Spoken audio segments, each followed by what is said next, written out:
በአሜሪካን ሀገር በየዓመቱ የሚካሄደው የግራንድ አፍሪካ ረን ለሰባተኛ ጊዜ በዋሽንግተን ትላንት ተካሂዷል። አርቲስት ወለላ አሰፋና አርቲስት ፍቅርተ ጌታሁን የህይወት ዘመን ተሸላሚ ሊሆኑ ነው። ሰላም ጤና ይስጥልኝ ውድ የቻናላችን ተከታታዮች እንደምን ቆያችሁ? ዛሬም እንደተለመደው በአዲስ መረጃ ተመልሰን ተገናኝተናል። እንደተለመደው አዳዲስና ቆንጆ መረጃዎች እንዲደርሳችሁ ላይክ፣ ሼር እና ሰብስክራይብ እያደረጋችሁ እንዲሁም ደግሞ በርከት ያሉ መረጃዎች በዩቲዩብ ላይ ሲጫኑ ቀድሞ ለእናንተ የማስታወቂያ መልእክት ወይም ኖቲፊኬሽን እንዲደርሳችሁ የደወል ምልክቷን መጫናችሁን አትርሱ እያልኩኝ ዛሬ ወደ ያስኩላችሁ ጥንቅር አልፋለሁ። አብራችሁኝ ቆዩ።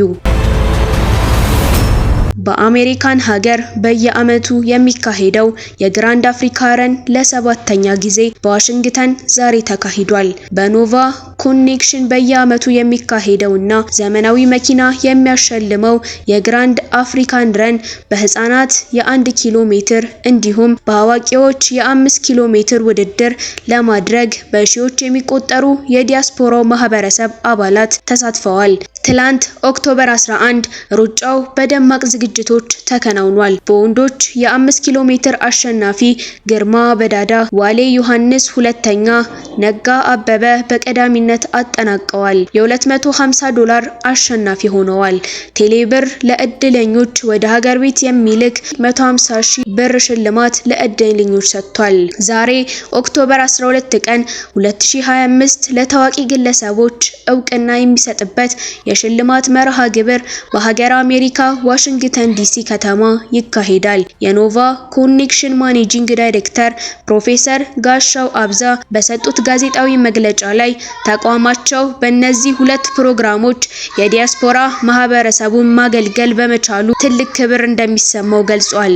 ዶክተር ጋሻው አያይዘው እንደገለጹት የውድድሩ ዓላማ የዲያስፖራው ማህበረሰብ በአካል ብቃት እንቅስቃሴ፣ በባህል ልውውጥና በልዩ ስኬቶች እውቅና በመስጠት ማስተባበር መሆኑን አብራርተዋል። ሀገር በቀሉ ትጥቅ አምራች ጎፈሬ የዘንድሮ መሮጫ ቲሸርት ማድመቂያ ነበር። የዘንድሮ የሩጫና የሽልማት ፕሮግራም አሌክሳንድሪያ፣ ቶዮታ፣ ዳሽን ባንክ፣ ኢትዮ ቴሌኮም፣ የኢትዮጵያ የኮንስትራክሽን ስራዎች ኮርፖሬሽን፣ ሮሚንግ ሩስተር፣ ጎፈሬ ስፖርትስ፣ አሪፍ ፔይ፣ ፋስት ፔይ እና ጊፍት ሪል ስቴት ስፖንሰር አድራጊ ድርጅቶች መሆናቸው ታውቋል። ሁለቱ ፕሮግራሞች ባለፉት ዓመታት እንደ አትሌት ቀነኒሳ በቀለ፣ ደራርቱ ቱሉ፣ ጥሩነሽ ዲባባ፣ ስለሺ ስህን፣ ገንዘቤ ዲባባ ላሉ ብርቅ የኢትዮጵያ አትሌቶች እውቅና ሰጥቷል።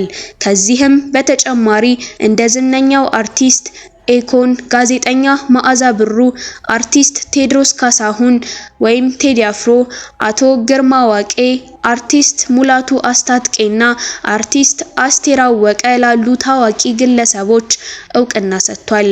ኦክቶበር 11 በሚካሄደው ዝግጅት ላይ ከተካፈሉ ተሳታፊዎች መካከል እድለኛ የሆነው ባለ ዕጣ በአሌክሳንድሪያ ቶዮታ የቀረበውን በ2025 ቶዮታ ኮሮላ መኪና በዝግጅቱ ማጠናቀቂያ ላይ የዕጣ መውጣት ስነ ስርዓት ተከናውኖ ተሸልማለች። በዚህ ዝግጅት ታላላቅ አርቲስቶች እና የኪነ ጥበብ ባለሙያዎች በክብር እንግድነት መካከል ረዳት ኮሚሽነር ደራርቱ ቱሉ፣ የኢትዮጵያ አትሌቲክስ ፌዴሬሽን ዋና ስራ አስፈጻሚ አትሌት ስለሺ ስህን፣ የኢትዮጵያ አትሌቲክስ ፌዴሬሽን ምክትል ስራ አስፈጻሚ መሰረት ደፋር፣ የጊፍት ሪል ስቴት መስራችና ሲኢኦ አቶ ገብረ ኢየሱስ ኢጋታ፣ የጊፍት ሪል ስቴት ብራንድ አምባሳደር አርቲስት አብርሃም ወልዴ ተሳትፈዋል። ፕሮፌሰር ጋሻው አብዛ እንዳስታወቁት ግራንድ አፍሪካ ረን በሺዎች የሚቆጠሩ የዲያስፖራ አባላት በየዓመቱ የሚሳተፉበት የ5 ኪሎ ሜትር ሩጫ ሲሆን ተሳታፊዎችን በአንድነት የሚያሰባስብና ጤናማ የአኗኗር ዘይቤን የሚያበረታታ መሆኑን ገልጸው በሌላ በኩል አፍሪካ ኢምፓክት አዋርድ በሙያቸውና በማህበረሰብ አገልግሎታቸው ላቅ ያለ አስተዋጽኦ ላደረጉ ኢትዮጵያውያን እና ሌሎች አፍሪካውያን እውቅና የሚሰጥ መድረክ ነው ብለዋል። በአሜሪካ ዋሽንግተን ዲሲ የተመሰረተውና ለትርፍ ያቋቋመው ኖቫ ኮኔክሽን የሚዘጋጀው የ2025 አፍሪካ ኢምፓክት አዋርድ የዘንድሮ የክብር ተሸላሚዎች ታውቀዋል። ይህ ዓመታዊ የእውቅና ሽልማት ስነ ስርዓት በአሜሪካና በአፍሪካ በሙያቸው ታላቅ ስራ የሰሩ ግለሰቦችን ለማክበር የሚሰናዳ ነው። በየዓመቱ ከስፖርት፣ ከኪነ ጥበብና ከስራ ፈጠራ ዘርፎች ለማህበረሰቦቻቸው ላበረከቱት አስተዋጽኦና ለለውጥ ላደረጉት የላቀ ተሳትፎ ከየዘርፉ ተመርጠው የሚሸለሙበት መድረክ ነው። ዘንድሮም በተለያዩ ዘርፎች 5 ተጽዕኖ ፈጣሪ ኢትዮጵያውያንን ለማክበርና እውቅና ለመስጠት ዝግጅቱን ተጠናቋል። በስፖርቱ ዘርፍ የኦሎምፒክ እና የዓለም ሻምፒዮን ሜዳሊያዎች ባለቤት አትሌት መሰረት ደፋር፣ በቢዝነስ ዘርፍ የኢትዮጵያ አየር መንገድ ስራ አስፈጻሚ አቶ መስፍን ጣሳው፣ ባለሀብቱ ጆ ማሞ፣ በስነ ጥበብ ዘርፍ አንጋፋው ድምፃዊ መሐሙድ አህመድ እና ታዋቂው የመገናኛ ብዙሃን ባለሙያ ሰይፉ ፋንታሁን ተሸላሚዎች ይሆናሉ። ዝግጅቱ በጊፍት ሪል ስቴት የአቅራቢ ስፖንሰርነት የሚታገዝ ሲሆን በዕለቱ የዲሲ፣ ሜሪላንድ እና ቨርጂኒያ ከፍተኛ ባለስልጣናት፣ ሴኔተሮችና ከንቲባዎች፣ ሌሎችም ጥሪ የተደረገላቸው በርካታ እንግዶች ይገኛሉ። ተሸላሚዎቹ ከግዛቶቹና ከተሞቹ ተወካዮች የእውቅና ሰርተፊኬት ይበረከትላቸዋል። በተጨማሪም የሙዚቃ ዝግጅት የሚቀርብ ይሆናል።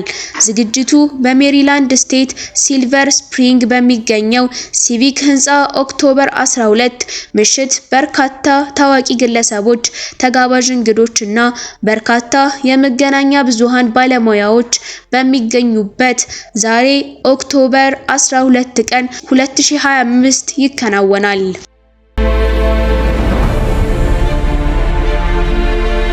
አርቲስት ወለላ አሰፋና አርቲስት ፍቅርተ ጌታሁን የህይወት ዘመን ተሸላሚ ሊሆኑ ነው። ወይዘሪት አዲስ አበባ ወሰኔ ኃይሉ የሄርሜላ ሽልማት ሊሸለሙ ነው። 11ኛው ጉማ አዋርድ ጥቅምት 22 ቀን 2018 ዓመተ ምህረት በአድዋ ሙዚየም በፓን አፍሪካ አዳራሽ እንደሚካሄድ አዘጋጆቹ ዛሬ በአድዋ ሙዚየም በሰጡት መግለጫ አሳውቀዋል። ውድድሩ በ20 ዘርፎች የሚካሄድ ሲሆን የህይወት ዘመን ተሸላሚ አርቲስት ወለላ አሰፋና አርቲስት ፍቅርተ ጌታሁን እንዲሁም የሄርሜላ ሽልማት ተሸላሚ ወይዘሪት አዲስ አበባ ወሰኔ ኃይሉ እንደሚሸለሙ ተገልጿል። ወለላ አሰፋ በትምህርት ቤት እያለች የቲያትርንና የሙዚቃ ፍቅር የነበራት ወለላ አሰፋ በ1968 በአዲስ አበባ ቲያትርና ባህል አዳራሽ ባወጣው ማስታወቂያ ተፈትና ተቀጠረች። ወደ 50 የሚጠጉ የመድረክ ስራዎችንና ከ45 በላይ የፊልም ስራዎችን ሰርታለች። እንዲሁም የቴሌቪዥን ድራማዎችንም ሰርታለች።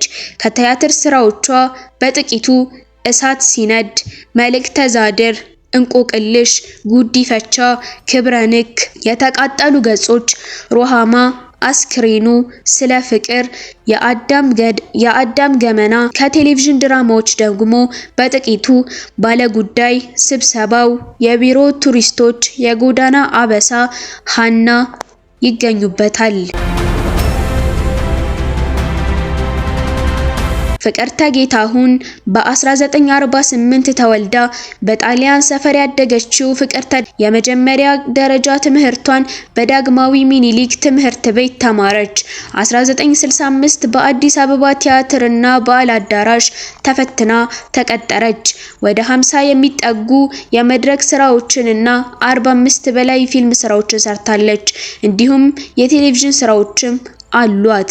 ከቲያትር ስራዎቿ በጥቂቱ እሳት ሲነድ፣ ኦቴሎ፣ ቴድሮስ፣ ታርቲትዮፍ፣ መልእክተ ወዛደር፣ ጣይቱ፣ ትግል በድል፣ ጁሊየስ ቄሳር እና ሌሎችም ከ30 በላይ የሚሆኑ የሬዲዮና የቴሌቪዥን ድራማዎችንም ሰርታለች።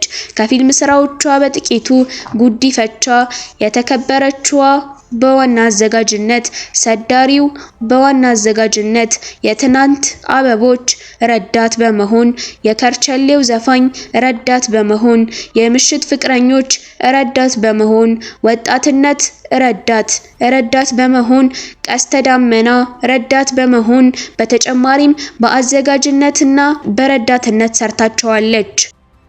አስተማሪና አዝናኝ ዶክመንተሪ ፕሮግራሞቿ ከዕለታት አንድ ቀን፣ ትንቅንቅ፣ ማለፊያ፣ ጉዞ፣ ያልተረሳ ውለታ፣ ድብብቆሽ፣ ውዳሴ፣ የሬዲዮ ድራማዎች፣ ዲኤት፣ የማዕበል ዋናተኛ፣ ሳንካ፣ የቀን ቅጭት፣ የዘውገ በሽታ፣ ጋርሱላ፣ ቅንቅን፣ ሰምኪኖቹ የሚሉትን ስራዎች ሰርታለች።